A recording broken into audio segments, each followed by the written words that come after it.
Good morning students. आज आपके सामने क्लास +1 सब्जेक्ट हिस्ट्री चैप्टर 6 मध्यकालीन यूरोप 3 वर्ग इस विषय पर जो है आपको पहले 3 वीडियो समझाई जा चुकी हैं। इसमें जो है आज आपको 2 लॉन्ग क्वेश्चन और समझाए जाएंगे। सभी बच्चों ने ध्यानपूर्वक सुनना है। मध्यकालीन यूरोपीय समाज की संरचना में तृतीय वर्ग जन सामान्य की स्थिति के बारे में आप क्या जानते हैं, या मध्यकालीन यूरोप में किसानों की स्थिति का वर्णन कीजिए। अगर इन दोनों में से कोई भी क्वेश्चन आता है तो आपने यही उत्तर लिखना है। और ये जो है 2016 के अंदर जो है प्रश्न आया हुआ है। समाज का तीसरा एवं सबसे बड़ा वर्ग जन सामान्य था। तो समाज का जो सबसे बड़ा वर्ग था वो था जन सामान्य वर्ग, और ये तीसरे नंबर पर आता था।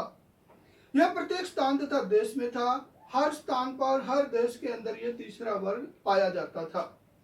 इसका मुख्य दायित्व पहले 2 वर्गों का भरण पोषण करना तथा उनकी जरूरतों पूरी करने के लिए कार्य करना था। इनका मुख्य उद्देश्य जो था, जो 2 वर्ग संपन्न वर्ग थे उनकी जरूरतों को पूरा करना, उसका भरण पोषण करना, इस वर्ग का जो है मुख्य कार्य था। इस वर्ग में प्राय कृषक वर्ग था। तो इस वर्ग के अंदर जो है ज्यादातर कृषक लोग थे, किसान लोग थे।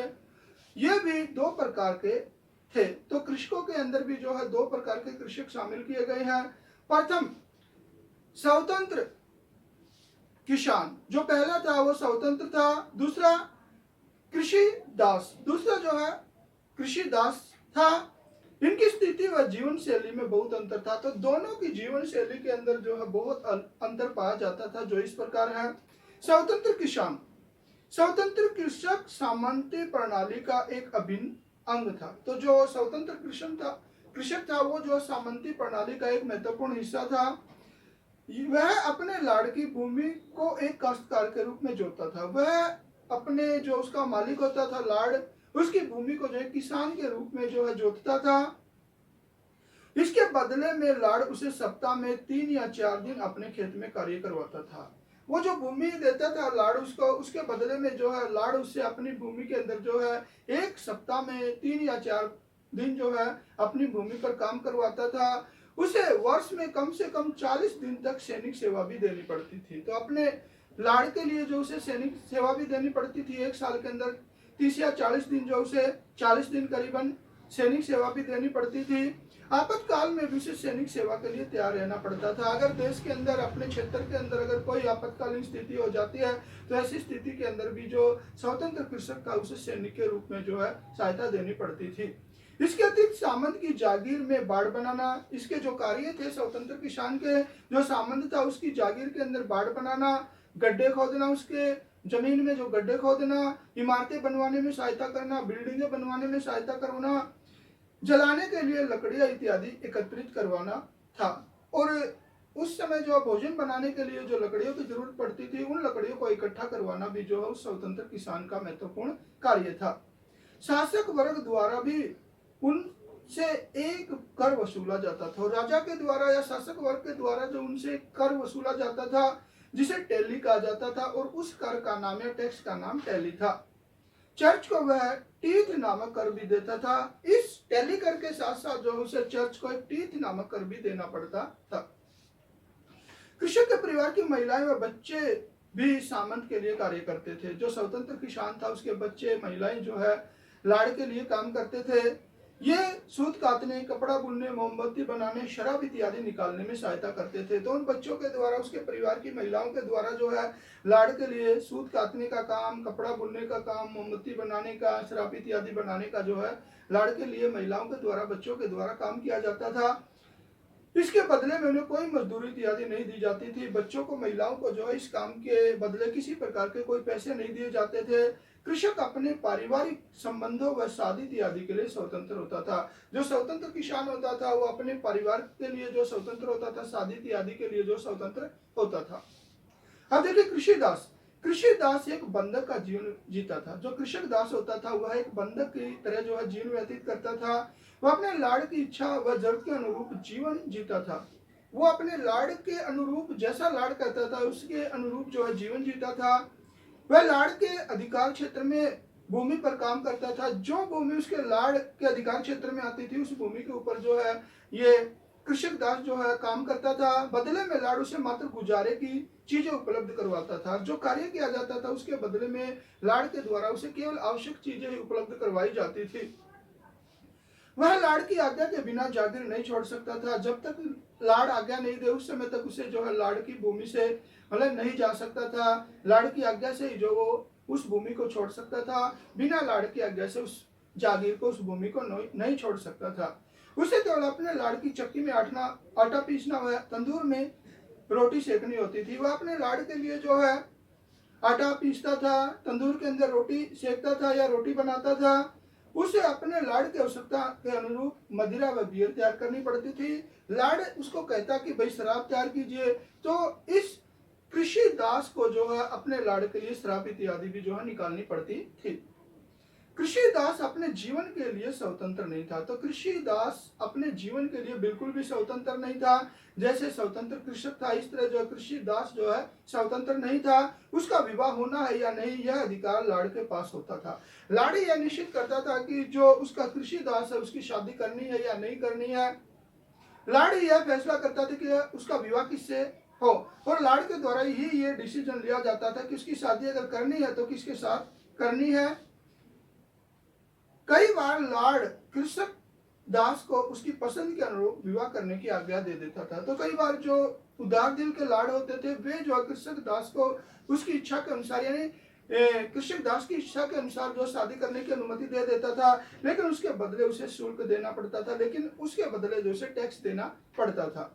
इस प्रकार स्पष्ट है कि यूरोपीय समाज व्यवस्था में तीसरा वर्ग मुख्यतः कृषक था। तो इस तरह साफ दिखाई देता कि जो यूरोपीय समाज के अंदर तीसरा वर्ग था वो कृषक समाज था।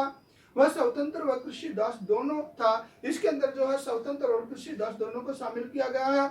सामंत दोनों के दैनिक जीवन को प्रभावित करता था और सामंत के द्वारा दोनों के यानी स्वतंत्र कृषक के और कृषि दास दोनों के जीवन को प्रभावित किया जाता था। अब देखिए यूरोप के ढांचे में चौथे वर्ग का उत्थान कैसे हुआ, सामंती व्यवस्था को कैसे प्रभावित किया। यानी कि यूरोपीय समाज के अंदर पहले तीन वर्ग थे और ये चौथा वर्ग जो उभर कर सामने आया वो कैसे आया और इसने जो सामंती प्रणाली को किस तरह से प्रभावित किया। सामंती व्यवस्था की महत्वपूर्ण विशेषता तीन वर्ग थी। आरंभ के अंदर जो सामंती व्यवस्था थी उसके अंदर जो है तीन महत्वपूर्ण वर्ग थे।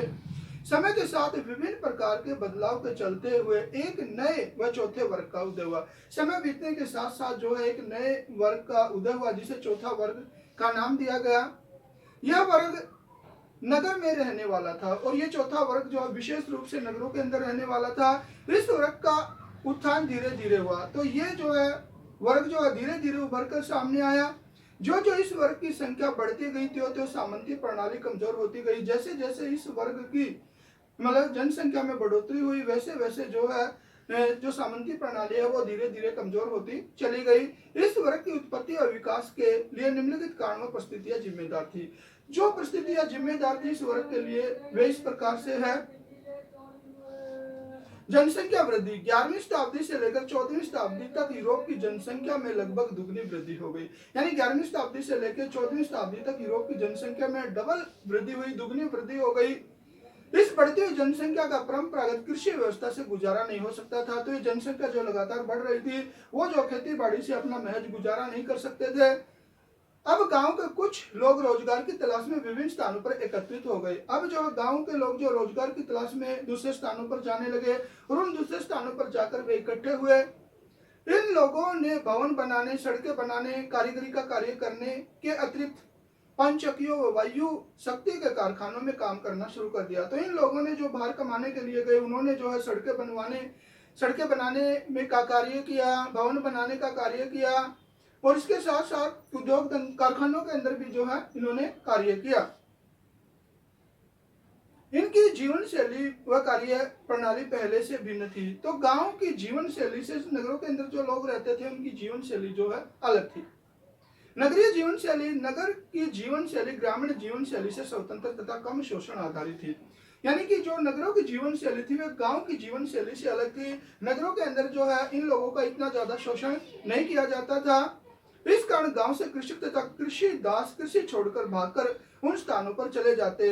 गांव के अंदर उन लोगों का ज्यादा शोषण किया जाता था सामंतों के द्वारा, जिसकी वजह से ये लोग जो है गांव को छोड़कर शहरों के अंदर जो है भाग जाते थे, चले जाते थे। यूरोप की परंपरा के अनुसार कोई व्यक्ति यदि 1 वर्ष या 1 दिन के लिए लाड़ की नजरों से बच जाता तो वह कृषि दास नहीं रहता। तो यूरोप के अंदर यह परंपरा थी कि लाड़ की नजरों से अगर कोई भी कृषक दास 1 दिन या 1 साल के लिए बच जाता, उसे दिखाई नहीं देता, तो उसे जो है कृषि दासता से मुक्त कर दिया जाता था। ऐसे में ये लोग व्यापारी व दुकानदारों के पास नौकरी करते थे, तो ये नगरों के अंदर आ जाते और किसी दुकानदार के पास जो है कार्य करने लग जाते थे, या फिर कुशल व्यक्ति से कोई कार्य सीख लेते थे, या किसी कार्य के अंदर निपुण व्यक्ति से किसी तरह का काम सीख लेते थे। इस प्रकार यह वर्ग नगर की जनसंख्या का आधार बना। इस तरह से यह वर्ग जो है नगरीय जनसंख्या का एक बेस बना, आधार बना।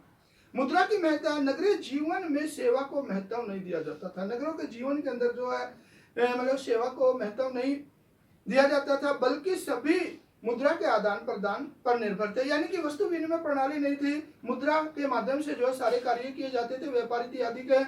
यह व्यवस्था सभी धर्मों को सुविधाजनक लगी, और यह मुद्रा की जो महत्ता है, मुद्रा प्रणाली से जो व्यापार है, वो सभी वर्गों के लोगों को अच्छा लगा। नगर जिस लाड़ की जमीन पर बसा था, लाड़ वहां रहने वाले लोगों से कर लेता था। तो जो नगर बसा हुआ था, जिस लाड़ की जमीन पर नगर बसा होता था, वो लाड़ जो वहां के लोगों से टैक्स लेता था, कर लेता था। इस तरह इस नए वर्ग का संबंध लाड़ के स्वामी व दास वाला नहीं था।